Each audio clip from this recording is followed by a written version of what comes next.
Assalamu alaikum. I hope viewers and students you all are fine. So today we will start our new lecture on the environmental psychology.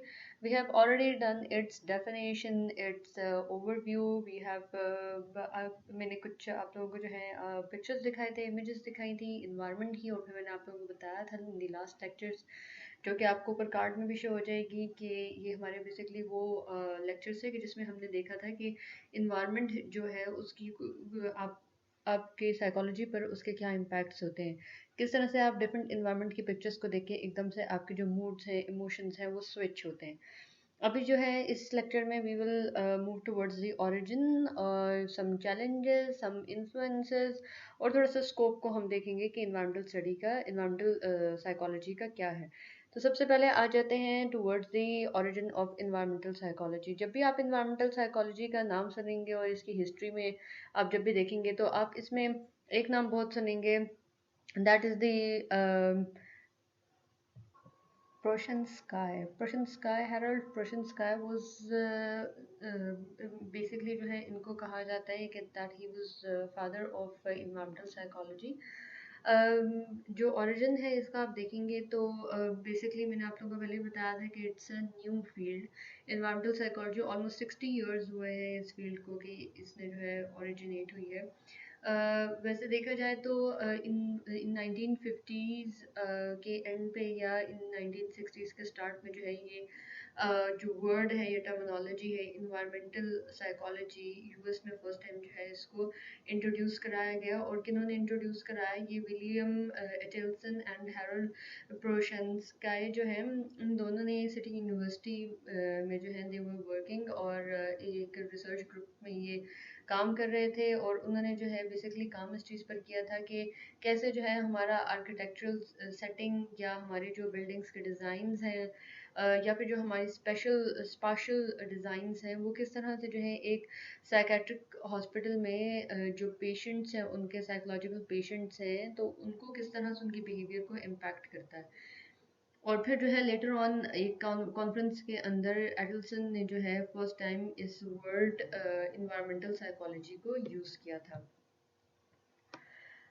Environmental psychology पहले भी मैंने आप लोगों को बताया था, इसकी डेफिनेशंस बताई थी। Here is another definition that environmental psychology studies the relationship between the environment and the human behaviour, ठीक है, and how they affect one another, जो कि हमने ऑलरेडी पढ़ा था कि ट्रांजैक्शंस को और इंटर रिलेशनशिप्स को स्टडी करता है। These environments include the social settings, the built environment, the natural environment, the learning environment and the informational environments। यानी कि not only जो कि आपको एक physical environment सामने नज़र आ रहा है but also ये जो electronic environment है। अब जिस तरह से कि सोशल मीडिया वगैरह जो है वो बहुत ज़्यादा इनका एक एरा स्टार्ट हो गया है, तो अब ये जो एक सोशल इन्वायरमेंट है जो कि आपको इलेक्ट्रॉनिकली जो है प्रोवाइड किया जा रहा है, तो ये भी जो है also it also comes under the environmental psychology, यानी कि ये भी आपके इन्वायरमेंट में अब काउंट किया जाता है। देन बेसिक प्रिंसिपल्स कौन से हैं इन्वायरमेंटल साइकोलॉजी के? सबसे पहले तो आ जाता है इंटरैक्शनल पर्सपेक्टिव, जिसमें कि हमने पढ़ा था कि कर्ट लेविन ने जो है जो थ्योरी अपनी पास की थी, that behaviour is a function of person and environment. तो it is basically interaction of human and environment. तो उस पर जो है जाके हर पर्सन का डिपेंड करता है कि उसका बिहेवियर जो है वो उसके इन्वायरमेंट को देख के किस तरह से चेंज होता है। Field applied research where focus is on the integration of theories and practices. Basically मैंने आप लोगों को बताया था कि it's an basic and applied science both।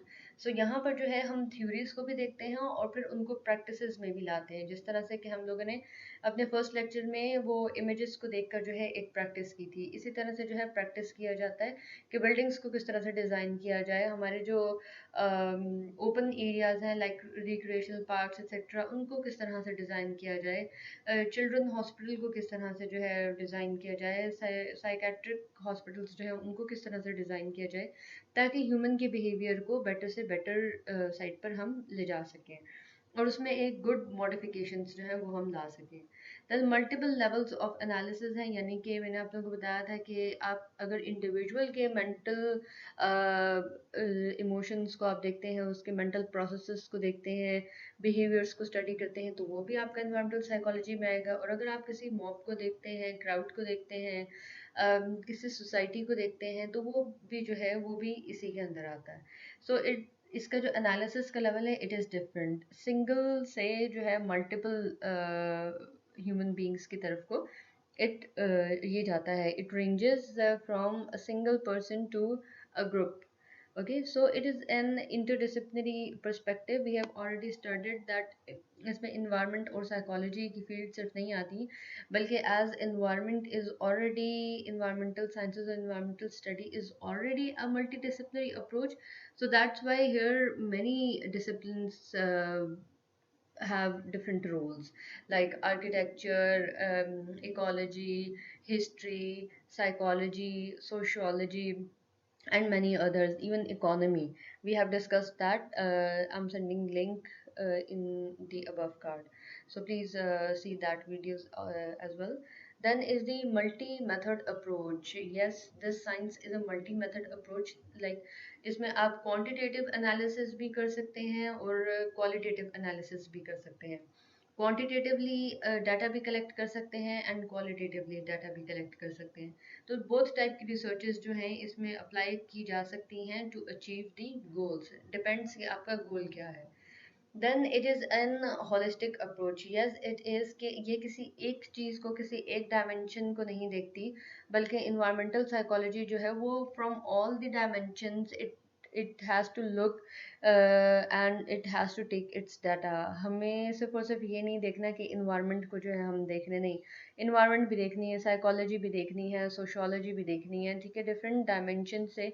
यानी कि एक पर्सन को सिर्फ नहीं देखना, बल्कि अगर कोई पर्सन किसी तरह से बिहेव कर रहा है तो ये देखना है कि वो उसका इन्वायरमेंट क्या है, फिजिकल इन्वायरमेंट, उसका सोशल इन्वायरमेंट, उसका बिल्ट इन्वायरमेंट, उसका नेचुरल इन्वायरमेंट। तो हमने सारे के सारे डायमेंशन से चीज़ को मेंशन करना है कि व्हाट आर ऑल दी, यानी कि होलिस्टिकली देखना है। होलिस्टिकली मीन्स कि आपने ऑल द पर्सपेक्टिव, जितने भी पर्सपेक्टिव्स हैं उन सबको आपने इन्वॉल्व करना है। तो ये इधर यही बात है कि आपने सिर्फ और सिर्फ एक चीज़ को नहीं देखेंगे, बल्कि डिफरेंट फैक्टर्स जो कि इन्वॉल्व हैं उस एक बिहेवियर के पीछे, आपने उसको देखना है। Then it is a system models. Yes, ये जो है बेसिकली आप किसी इंडिविजुअल को सिर्फ नहीं देखते, बल्कि आप उस इंडिविजुअल के पीछे जो भी मैंने बताया कि जो सिस्टम्स इन्वॉल्व हैं उन सबको देखना पड़ता है। और research based in the field natural environment. Yes, बिल्कुल आप फील्ड पे जाके, किसी नेचुरल इन्वायरमेंट में जाके, किसी एक पर्सन या सोसाइटी के जो है इन्वायरमेंट में जाके फिर उस फील्ड में या ग्राउंड रियलिटीज़ को देखने के लिए उस ग्राउंड पे आपको जाना पड़ता है। Then it is interdisciplinary in orientation, so geography, architecture, land planning, urban sociology, human ecology, epidemiology, public health, economy, history, these all are involved. Uh, जब भी आप रिसर्च करेंगे इस फील्ड में, जब भी आप समझना चाहेंगे इस फील्ड को, इन्वायरमेंटल साइकोलॉजी को, तो इन सब को आपको देखना पड़ेगा। इन सब से आपको डिफरेंट डिफरेंट डाटाज मिलेंगे। तो scope of environmental psychology, scope जो है बेसिकली इसमें देखा जाए तो बेसिकली जो आपके office design, office building designing हो गई उनकी, आपके इसमें जितने भी आपके हॉस्पिटल्स आ जाते हैं, नॉर्मल आपके कमर्शियल ऑफिसेज आ जाते हैं, एजुकेशनल इंस्टीट्यूट्स आ जाती हैं, इन सब की जो है आर्किटेक्चरल डिज़ाइनिंग। इसके अलावा भी मैंने बताया कि आपके जो रिक्रिएशनल एरियाज़ हैं उनको किस तरह से जो है डिज़ाइन किया जाए, ताकि अगर लोग वहाँ पर अपना लेजर टाइम स्पेंड करने के लिए आते हैं या फ्रस्ट्रेशन को दूर करने के लिए आते हैं, तो आपने डिज़ाइनिंग ऐसी की हो, कलर्स ऐसे यूज़ किए हों कि लोगों को उस एरिया को देख के गुड फीलिंग आए, उनको उनका वो रिलैक्स हो जाए, फ्रस्ट्रेशन उनकी रिलीज़ हो। ऐसे कलर्स और ऐसी डिज़ाइनिंग ना की जाए कि उल्टा वो और ज़्यादा एग्रेसिव हो जाए। इसके अलावा जो है हम इसमें भी देखते हैं कि बिहेवियर पर जो है किस तरह के इफ़ेक्ट्स हैं, यानी कि मूड्स को स्टडी करना, इमोशंस को स्टडी करना, बिहेवियर्स को स्टडी करना, ये इसके अंदर आता है, जिसके लिए हम रिसर्चेस करते हैं डिफरेंट। इसके अलावा जो है फिर हम इनकी डिफरेंट थ्योरीज़ को पढ़ते हैं, उन थ्योरीज़ को अप्लाई करते हैं। फिर इसमें टीचिंग और एजुकेशन की भी जो है वो फैसिलिटीज़ आपको अवेलेबल होती हैं। Then influence of environment on human behaviour, environment का जो है ह्यूमन बिहेवियर पर बहुत ज़्यादा जो है एक इम्पैक्ट होता है। आप ये देखें कि एक जैसे कि हम लोगों ने अपने सोशोलॉजी के भी लेक्चर्स में कवर किया था, उसका भी मैं लिंक आप लोगों को दे दूँगी कि बेसिकली जब एक बच्चे को जिस तरह का इन्वायरमेंट जो है प्रोवाइड किया जाता है घर में, जिस तरह से उससे बात की जाती है, जो सोशल इंटरेक्शन उसके साथ की जाती है, जिसको कि हम बोलते हैं कल्चरल कंडीशनिंग, उस कल्चरल कंडीशनिंग को देख के ही बच्चे का वो जो यानी कि उसका वो जो नर्चर होता है, ठीक है, उसी पर डिपेंड करता है कि वो बच्चा कल को बिहेव किस तरीके से करेगा। तो वो जो सोशल एनवायरनमेंट आपने उस बच्चे को दिया, वो बच्चे पर बहुत ज़्यादा इम्पैक्ट करता है और लाइफ टाइम उसके बिहेवियर्स को वो डिटर्मिन करता है। दूसरी चीज़ फिर आपके पास ये आ जाती है कि जब आप एनवायरनमेंट की बात कर रहे हैं तो जैसे कि आप लोग पूरा साल जो है काम कर कर के अपने स्टडीज़ या ऑफिस वर्क्स वगैरह कर कर के बहुत ज़्यादा थक जाते हैं। जैसे ही वेकेशंस आती हैं तो आप सबसे पहले क्या करते हैं कि मोस्टली लोग जो है बजाय इसके कि वो बाहर जाएं और अपना टाइम एंजॉय करें अपनी ही सिटी में, वो ये प्रेफर करते हैं कि वो जो है किसी अच्छे हिली एरिया को विज़िट करें। पाकिस्तान में नॉर्दर्न एरियाज़ को विज़िट करने का, इंडिया में जो है वो साउदर्न एरियाज़ को विज़िट करने का जो है एक ट्रेंड है। तो आप उन एरियाज़ को विज़िट क्यों करते हैं? क्योंकि आप जो है नेचुरल एनवायरनमेंट की तरफ को जाते हैं। ये मैं आप लोगों को आगे भी नेक्स्ट लेक्चर में बताऊंगी, जो कि एक हाइपोथेसिस दिया गया था बायोफिलिया का। उसमें ये बताया गया था कि ह्यूमन की नेचर है कि वो नेचुरल एनवायरनमेंट्स की तरफ को अट्रैक्ट होता है, और नेचुरल एनवायरनमेंट्स में स्पेसिफिकली जो आपकी ट्रीज़ हैं, माउंटेन्स हैं, क्लीन वाटर है, गुड टेम्परेचर, ये चीज़ें जो है इंसान को अट्रैक्ट करती हैं, इंसान को सूद करती हैं, इंसान को काम डाउन करती हैं, रिफ़्रेश करती हैं। इस वजह से जो है इंसान अपने नेचुरल इन्वायरमेंट की तरफ को ज़्यादा से ज़्यादा वो भागता है उस तरफ को, वो ज़्यादा उस तरफ को अप्रोच करता है कि मैं नेचुरल इन्वायरमेंट की तरफ को ज़्यादा जाऊँ। तो इन्वायरमेंट जो है जितना भी हमारे एक्सटर्नली जितनी भी चीज़ें हैं जो कि हमें इन्फ्लुएंस कर रही हैं, वो फैक्टर्स, वो प्रोसेसेस, वो कंपोनेंट्स जो कि हमें किसी न किसी तरह से या एक एक इंसान को या एक ग्रुप ऑफ पीपल को जिस तरह से इन्फ्लुएंस करें, जो जो सी चीज़ें, उन सब को जो है बेसिकली इन्वायरमेंट के अंदर काउंट किया जाता है। और इंसान उन चीज़ों को किस तरह से परसीव करता है, और इस सब परसेप्शन के प्रोसेस को जो है हमारा इन्वायरमेंट जो है वो इंसान को बहुत ज़्यादा उसको इन्फ्लुएंस करता है। सो बेसिकली जो है environment influence the behaviour through their symbolic meaning. Symbolic interaction जो है उसको हम लोगों ने सोशोलॉजी में भी स्टडी किया था। इट इज़ बेसिकली कि आप सिर्फ ये नहीं कि जो कि आपको वोकली जो है या ओरली जो है आप कोई चीज़ें सुनते हो और वो आपको इफ़ेक्ट करती है, नहीं, बल्कि कुछ सिंबल्स भी होते हैं, कुछ जेस्चर्स भी होते हैं, कुछ फिजिकल मूवमेंट्स भी होती हैं जो कि आपको, जो कि सिंबल्स के अंदर हम उनको काउंट करते हैं और वो आपको इन्फ्लुएंस करती हैं। तो इन्वायरमेंट जो है वो ह्यूमन के बिहेवियर को सिंबॉलिकली जो है वो इन्फ्लुएंस करता है। यानी कि जो ग्रीन ट्रीज हैं, ठीक है, इनको ग्रीन इसलिए रखा गया है क्योंकि अल्लाह ने इंसान की इस चीज़ को बनाया इस तरह से कि ग्रीन कलर देखते ही उसकी आंखों को जो है वो एक ठंडक सी मिलती है, एक रिफ्रेशिंग सा जो है वो फीलिंग आती है।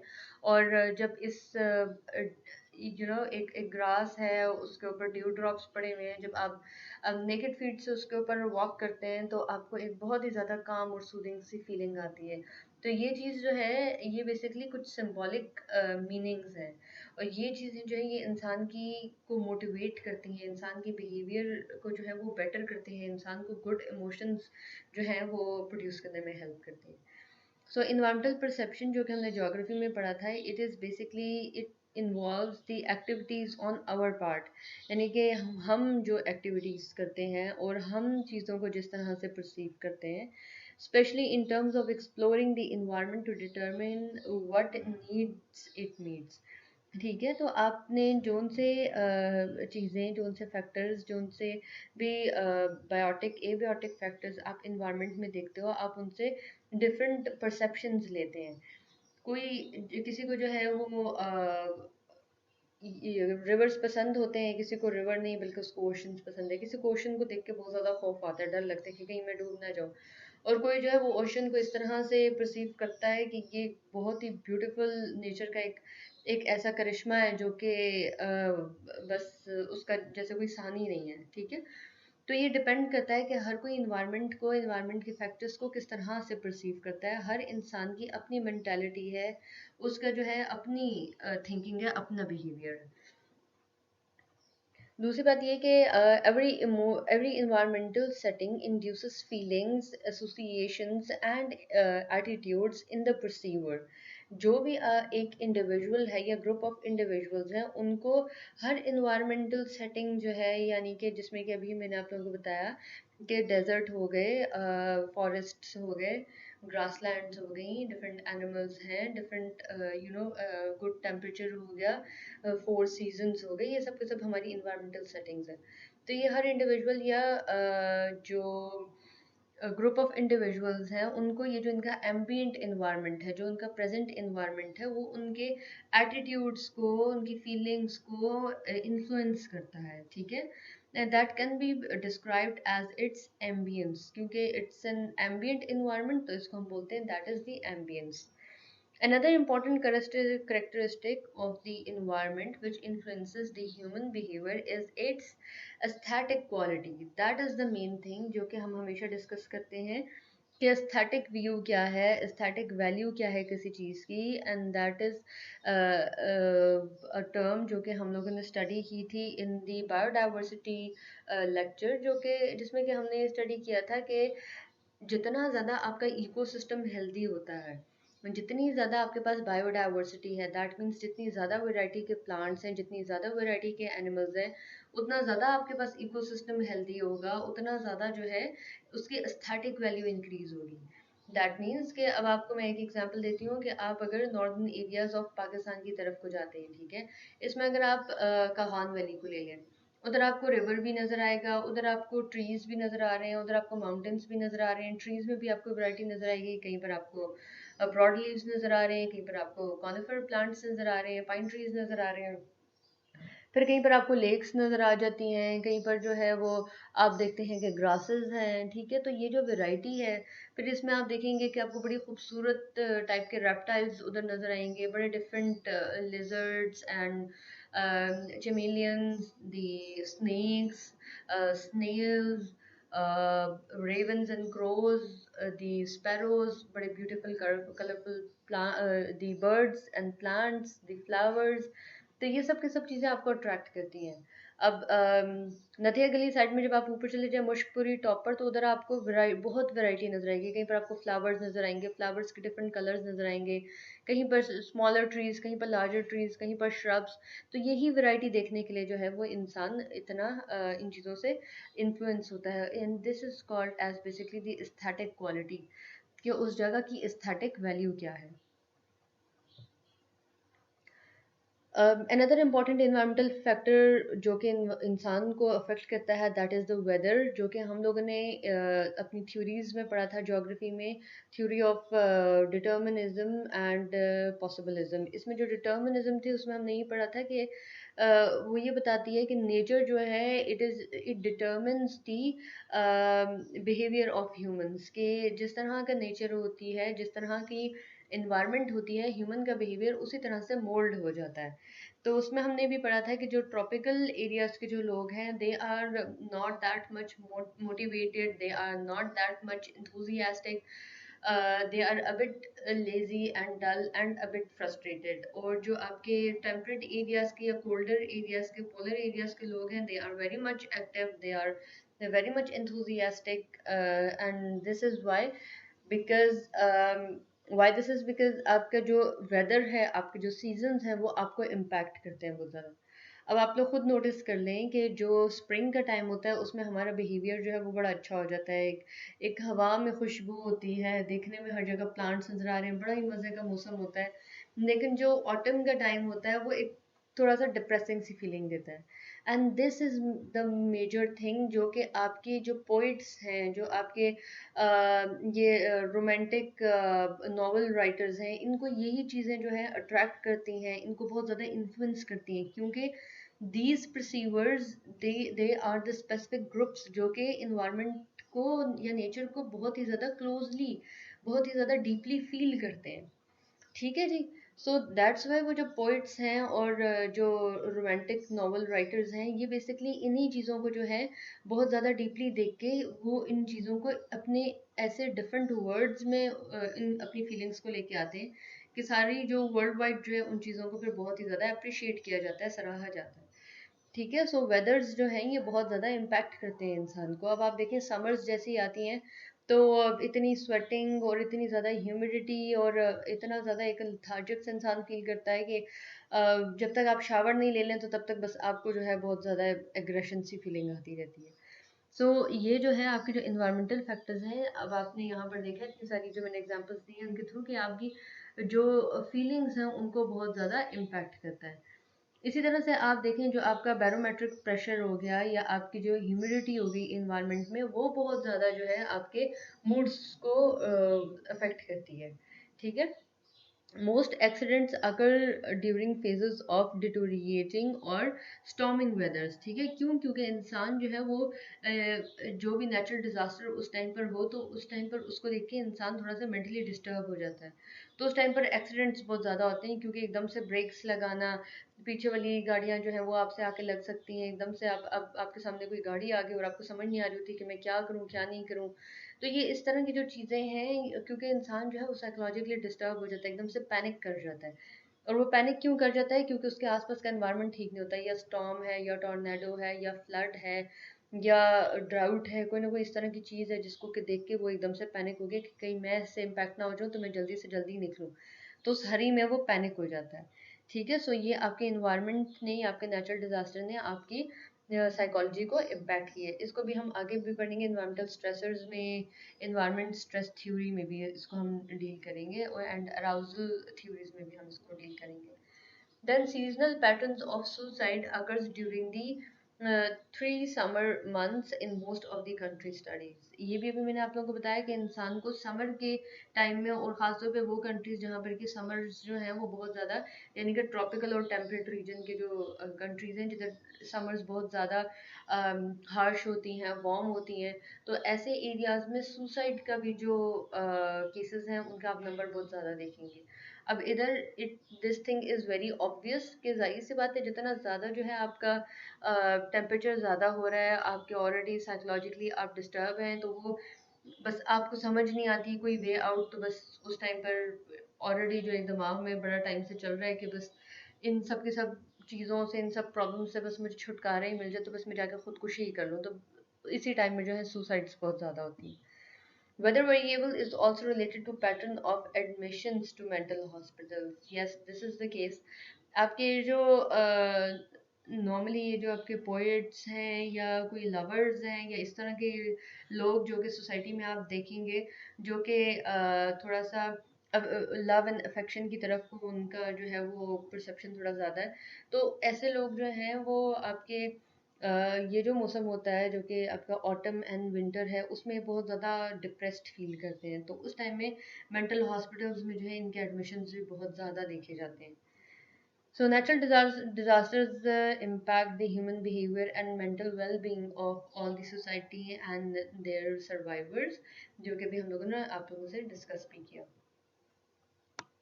So they result in stress, the environment, natural disasters की हम बात करें, they result in stress, anxiety, depression, unfocused angers, nightmares, and a range of other mood and uh, perceptual disturbances, including post-traumatic stress disorder, that may lead to continuous emotional problems.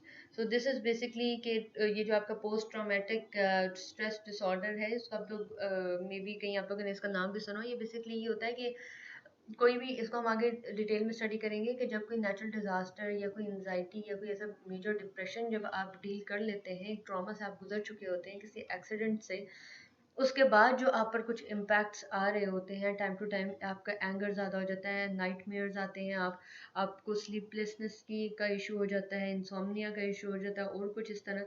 ये basically सारे सारे आपके post traumatic stress disorders में आते हैं। So humans react both consciously and unconsciously. आपको पता नहीं चलता, जब आप बिल्कुल कॉन्शियस हैं, आप जागे हुए हैं, तब भी आप एकदम से, कुछ लोग जो हैं वो स्क्रीमिंग स्टार्ट कर देते हैं, चीखना रोना स्टार्ट कर देते हैं, कुछ जो है वो नींद में बातें करते हैं, चीखते हैं, रोते हैं या जागते हैं, ठीक है। सो डिपेंड्स कि आप जो हैं वो डिफरेंट टाइप के जो हैं वो रिएक्शंस देने लगते हैं, बिहेव करने लगते हैं डिफरेंट तरीके से after dealing with any depression और नेचुरल डिजास्टर। ठीक है। सो आपकी feelings, behaviours, your general health issues, आपकी प्रोडक्टिविटी, ये सब के सब जो है आपके उन नेचुरल डिजास्टर्स या जो एक डिटोरेटिंग इन्वायरमेंट होता है उसकी वजह से इफेक्ट होती है। सो अप्लाइड इन्वायरमेंटल साइकोलॉजी, इसको हमने डील किया था कि बेसिकली इसका जो गोल है दैट इज के सॉल्व करें प्रॉब्लम्स को, कि ह्यूमन और इन्वायरमेंट जब इंटरेक्ट कर रहे हैं तो उनमें कौन से इश्यूज जो हैं वो अराउज हो रहे हैं और किस तरह से उनको मैनेज किया जाए, न्यू वेज क्रिएट किए जाए, इन्वायरमेंट को कैसे प्रोटेक्ट किया जाए, कैसे डिज़ाइन किया जाए, कैसे रिस्टोर किया जाए, ताकि प्रॉपर एक हेल्दी ह्यूमन बिहेवियर को हम प्रमोट कर सकें। सो जो एप्लीकेशन बेस्ड इन्वायरमेंटल साइकोलॉजी है उसमें रिसर्चर्स जो हैं वो बेसिकली प्रॉब्लम्स को डायग्नोज करते हैं कि in which situation which problem was arouse, और इसके अलावा ये कि आपके जो कौन सा इन्वायरमेंटल स्ट्रेसर था विच जिसने कि अराउजल किया किसी आपके स्पेसिफिक बिहेवियर को, ठीक है, और फिर रेकमेंड करते हैं सॉल्यूशंस को।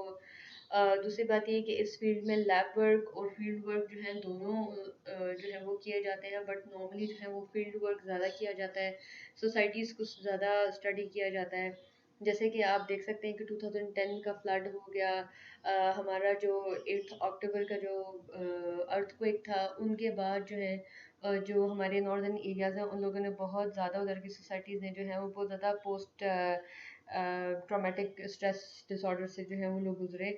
अम, इसके अलावा जो हिरोशिमा नागासाकी में जो एटॉमिक बॉम्बिंग की गई थी, उसके बाद भी नॉट ओनली द फिजिकली जो है और इनहेरिटेंस में जो है कुछ डिसऑर्डर्स को देखा गया, बल्कि मेंटली जो है वो लोग बहुत ही बुरे तरीके से डैमेज हुए थे।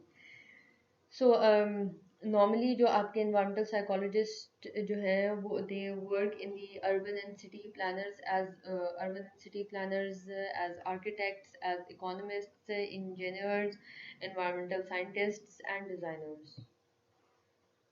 So challenges for future researchers, further integration जो है that is needed within and between the different subdomains and that study environmental influences on behavior and human influences on the environment, दोनों चीज़ों को, कि आपका नेचुरल और बिल्ट इन्वायरमेंट आपको किस तरह से या आपके बिहेवियर को किस तरह से इम्पैक्ट कर रहा है या आपकी सोसाइटी के बिहेवियर को किस तरह से इम्पैक्ट कर रहा है, और आपके बिहेवियर्स जो हैं या आपकी एक्टिविटीज़ जो हैं, the anthropogenic activities, how they are impacting the environment. So further development of theories and method is needed.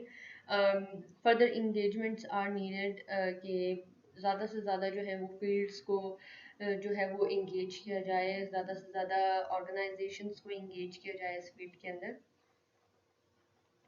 So further increase the political relevance and applicability of their work is needed, कि जितना ज़्यादा हम modelling करेंगे, जितना ज़्यादा हम policies बनाएंगे, designing करेंगे, आर्किटेक्चर को जो है वो इसी के अकॉर्डिंगली लाएंगे, उतना ज़्यादा जो है वो हमारे लिए जो है वो एक मॉब बिहेवियर को, एक सोसाइटल बिहेवियर को बेटर करने में हमें हेल्प मिलेगी। लेकिन ये तभी होगा जबकि हमें पॉलिटिकली जो है इस चीज़ में हेल्प प्रोवाइड की जाएगी।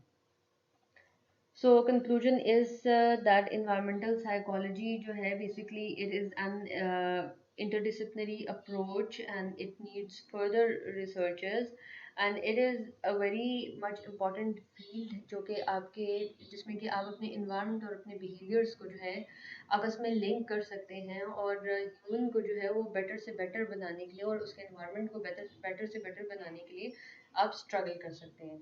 सो आई होप आज का लेक्चर जो है वो आप लोगों के लिए बहुत ही इंटरेस्टिंग जो है वो आप लोगों को लगा होगा। हम लोग जो है इसकी ब्रीफ हिस्ट्री को भी देखेंगे और इसके अलावा जो है हम बड़े मज़े की इसकी थ्योरीज हैं, स्ट्रेस थ्योरीज हैं, स्टिमुलस लोड थ्योरी है, अराउजल थ्योरी है, बिहेवियर थ्योरीज हैं।